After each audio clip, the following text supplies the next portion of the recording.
Data 9 mars. Eksodi, kapitulli 20.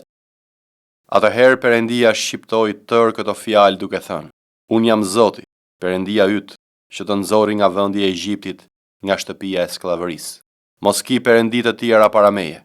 Mos bëj skulptur ose shëmbëlltyr të asnjë gjëje që ndodhet aty në qiejt, ose këtu poshtë në tokë, ose në ujërat nën tokë.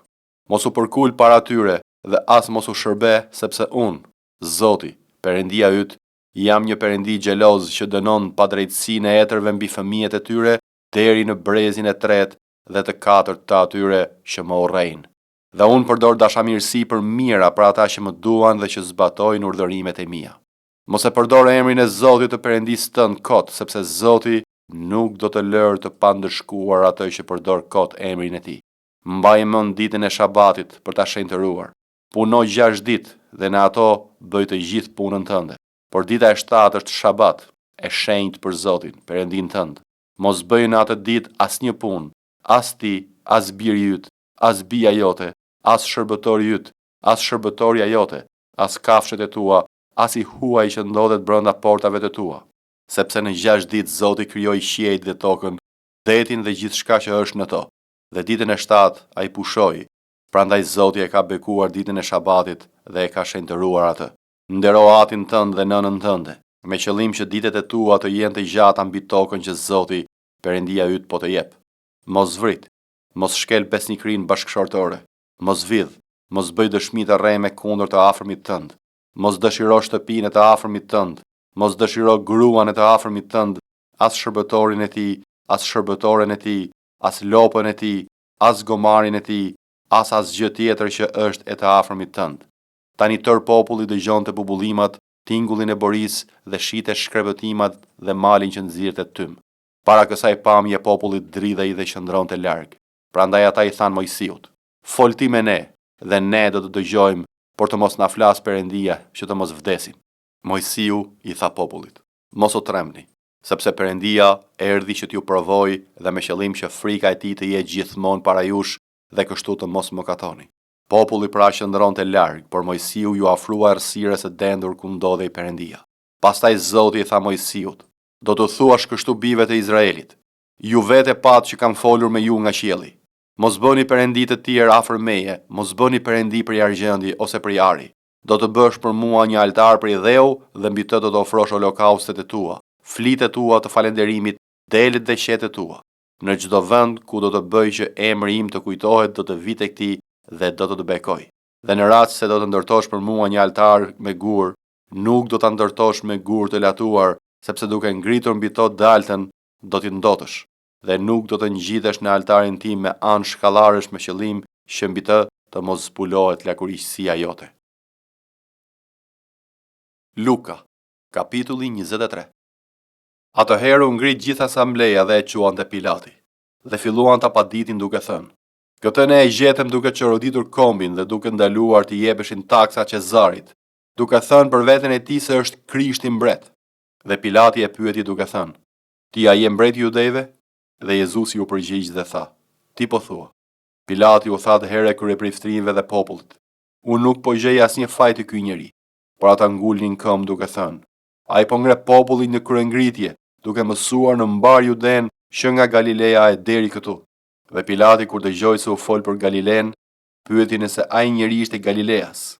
Dhe kur mori vesh se ai takonte jurisdiksionit të Herodit, e dërgoi te Herodi, i cili në ato ditë ndodhej edhe ai në Jeruzalem. Dhe kur Herodi pa Jezusin u gëzua shumë, sepse prej shumë kohësh ai donte ta shihte, sepse kishte dëgjuar shumë për të dhe shpresonte të shihte ndonjë shenjë të kryer prej tij. Dhe e pyeti me shumë fjalë, por Jezusi nuk u përgjigj fare. Ndërkaq kryepriftrinjt dhe skribët rrinin aty dhe e paditnin furishëm. Dhe Herodi me ushtarët e vet mbasi e fyu dhe e talli, e veshi me një rrobë të shkëlqyeshme dhe ja dërgoi përsëri Pilatit. Atë ditë Herodi dhe Pilati u bën miq me njëri tjetrin, sepse më parë ishin në armiqësi. Dhe Pilati si mlodhi kryepriftrinjt, krerët dhe popullin dhe u tha atyre: Ju më prut këtë njeri si çoroditës të popullit dhe ja, unë pasi e hetova para jush, nuk kam gjetur të ky njeri as një nga fajet për të cilat ju e paditni.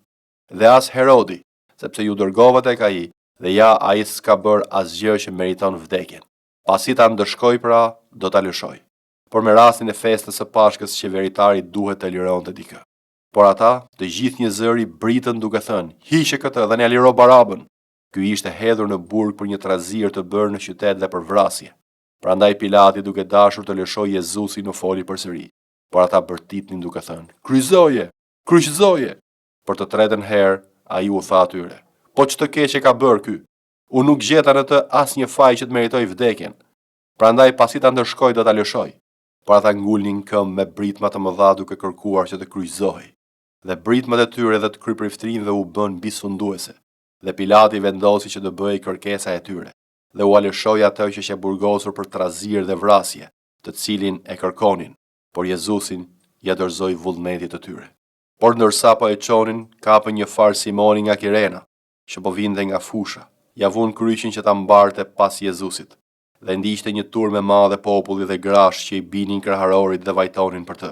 Por Jezusi u kthye nga ato dhe u tha: "Bija të Jeruzalemit, mos qani për mua, por qani për veten tuaj dhe për fëmijët tuaj, sepse ja, do të vinë ditët kur do të thonë: lum gratë shterpa dhe lum barqe që nuk kanë pjell dhe i gjind që nuk kanë mëndër. Atëherë do të fillojnë të thonë maleve: bini mbi ne, dhe kotrave: na mbuloni, sepse nëse bëhet kështu me drurin e njom, çdo të bëhet me të thatin." Dhe dy të tjerë që ishin keqbërës i prunë bashkë me të për t'i vrarë. Dhe kur arritën në vendin që quhet Kafk, aty e kryqëzuan atë dhe keqbërësit, njëri në të djathtë dhe tjetri në të majtë. Por Jezusi tha: "Atë, falje ata sepse nuk dinë ç'bëjnë." Pasi i ndan rrobat e tij, hodhën short. Dhe populli rrinte aty duke parë, dhe krerët e përqeshnin bashkë me popullin duke thënë: "Të tjerët i shpëtoi, le të shpëtoj veten, po qese me të vërtetë është Krishti, i zgjedhur i Perëndis." Edhe ushtarët e tallnin duke ju afruar dhe duke i ofruar uthull, dhe duke thënë: "Nëse ti je mbreti i judejve, shpëto veten." Por mbi të ishte një mbishkrim me shkronja greke, latine dhe hebraike: "Ky është mbreti i judejve." Por një nga keqbërësit e kryqëzuar duke blasfemuar i tha: "Nëse ti je Krishti, shpëto veten tënde dhe ne."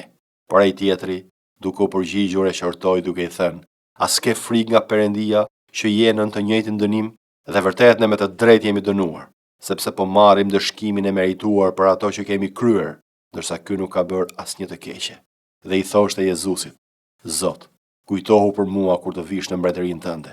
Dhe Jezusi i tha: "Në të vërtetë po të them, sot do të jesh me mua në parajs." Por ishte afërsisht ora 6 dhe u bë errësirë mbi gjithë vendin deri në orën e 9. Dielli u err dhe veli i tempullit u nda në mes. Dhe Jezusi thirri me zë të lartë dhe tha: "O Atë, në duart e tua po e dorëzoj frymën time." Dhe si tha këto, dha frymë. Por kryqëndesi kur pa ç'ndodhi, përlëvdoi Perëndin duke thënë: "Me të vërtetë ky njeri ishte i drejtë." Dhe gjithë turmat që ishin mbledhur për ta parë ç'u bë, kur e panë këto, u kthyen duke rrahur krahëroret e tyre. Por të gjithë të njohurit e tij dhe gratë që e kishin ndjekur që nga Galilea qëndronin larg duke parë këto. Dhe ja një burr me emër Jozef, një këshilltar, njeri i mirë dhe i drejtë, i cili nuk kishte miratuar këshillin dhe veprimin e tyre, ishte nga Arimatea, qyteti i Judejve, dhe priste edhe ai mbretërinë e Perëndis. Ai u paraqit Pilatit dhe kërkoi trupin e Jezusit, dhe si e zbriti nga kryqi e mbështolli në një çarçaf liri dhe e vuri në një varr të gërmuar në shkëmb, ku ende nuk kishte vënë asnjëri kurrë. Dhe ishte dita e përgatitjes dhe gdhihej Shabat. Por edhe gratë që kishin ardhur me Jezusin nga Galilea, duke e ndjekur, e pan varrin dhe mënyrën se si ishte vënë trupi i Jezusit, dhe ato u kthyen dhe përgatiten erëra të mira dhe vajra e erëkëndshëm, dhe në Shabat pushuan sipas urdhërimit. Jobi, kapitulli 38. Atëherë Zoti u përgjigj Jobit në mes të furtunës dhe i tha: "Kush është ai që errëson planin tim me fjalë që nuk kanë kuptim? Mirë pra, ngjishe brezin si një trim. Unë do të pyes dhe ti do të më përgjigjesh. Ku ishe kur unë hidhja themelet e tokës? Thuaje në rast se ke aq gjuarsi. Kush ka vendosur për masat e saj, në rast se e di, ose kush ka vënë mbi të litarin për ta matur? Ku janë vendosur themelet e saj, ose kush ja vuri gurin qoshes? Kur yjet e mëngjesit këndonin të gjithë së bashku dhe tër bitë e Perëndis lëshonin britma gëzimi? Kush e mbylli me portat detin kur shpërtheu duke dal nga gjiri i nënës? kur i dhash ret për rroba dhe terrin për pelena, kur i caktova një kufi dhe vendosa shufra hekuri dhe porta, dhe thash, ti do të arrish deri këtu, por jo më tutje, këtu do të ndalen valet e tua krenare. Që kurse ti jeton, a ke dhënë urdhra në mëngjes, ose i ke treguar vendin e agimit, shaj të kap skajet e tokës dhe të trondit njerëzit e këqij, ndoron trajt si argjila në nvul dhe shquhet si një veshje. Njerëzve të këqij u mohohet drita dhe krahu i ngritur u coptohet. A ke arritur vallë deri në burimet e detit, ose a ke vajtur vallë në kërkim të thellësirave të humnerës? Të janë treguar portat e vdekjes apo ke parë vallë portat e hijes së vdekjes? A e ke vënë re gjerësinë e tokës? Thuaj në rast se i di të gjitha këto. Ku është rruga që të çon në banesën e dritës? Dhe terri, ku është vendi i tij, që ti të mund t'i çosh në vendin e tij dhe të mund të njohësh shtigjet që të çojnë në shtëpinë e tij? Ti e di, sepse atëherë kishe lindur dhe numri i ditëve të tua është i madh. Vallë, a ke hyrë ndonjëherë në depozitat e borës, ose a ke parë vallë depozitat e breshërit që unë i mbaj në ruajtje për kohrat e fatkeqësive për ditën e betejës dhe të luftës? Në për çfarë rrugë përhapet drita ose përhapet era e lindjes mbi tokë? Kush ka hapur një kanal për ujëra që vërshojnë dhe rrugën për bubullimin e rrufeve, që të bjerë shi mbi tokë të pabanuar mbi një shkretëtir ku nuk ka asnjë njeri për të shuar etjen e shkretëtirëve të mjeruara për të bërë që të mbi dhe të rritet bari? Shiu valla ka një baba, ose kush i prodhon pikrat e vesës? Nga gjiri kujt del akulli dhe kush e krijon brymen e qiellit?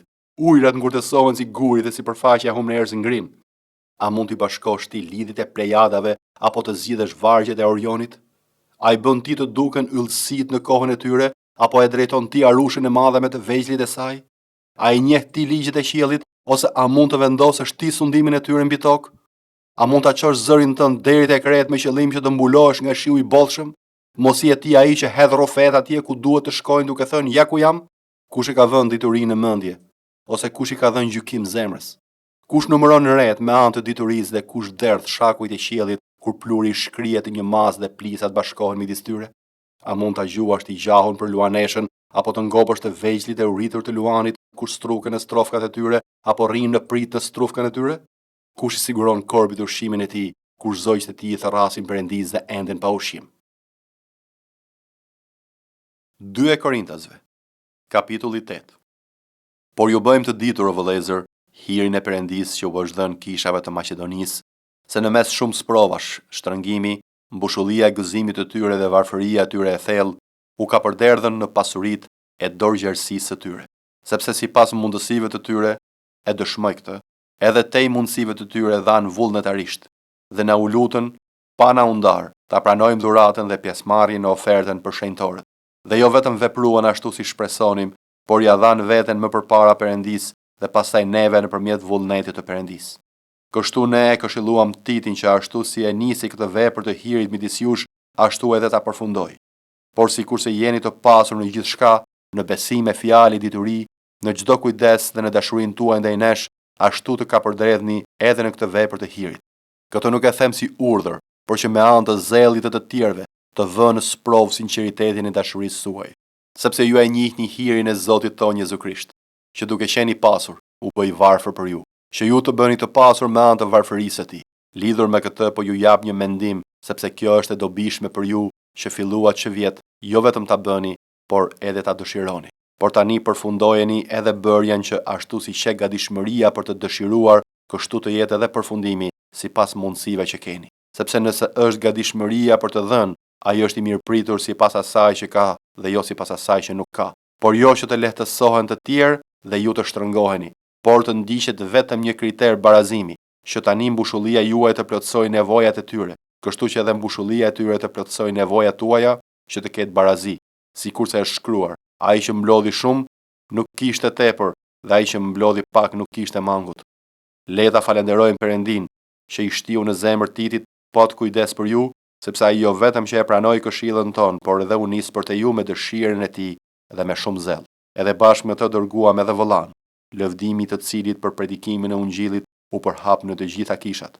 Dhe jo vetëm kaq, por ai u zgjodh nga kishat si bashkëudhëtari ynë me këtë vepër të hirit që ne administrojmë për lavdinë e Zotit vet, dhe për të treguar gatishmërinë e zemrës tuaj, duke shmangur kështu sharjet e ndonjërit për këtë dhuratë bujare që administrohet prej nesh, sepse kujdesemi të veprojmë mirë jo vetëm përpara Zotit, por edhe përpara njerëzve. por ne dërguam bashkë me ta vëllain ton, të cilin e kemi vënë në sprov shumë herë në shumë gjëra dhe doli i zellshëm, por tani është edhe më i zellshëm për shkak të besimit të madh që ka ndaj jush.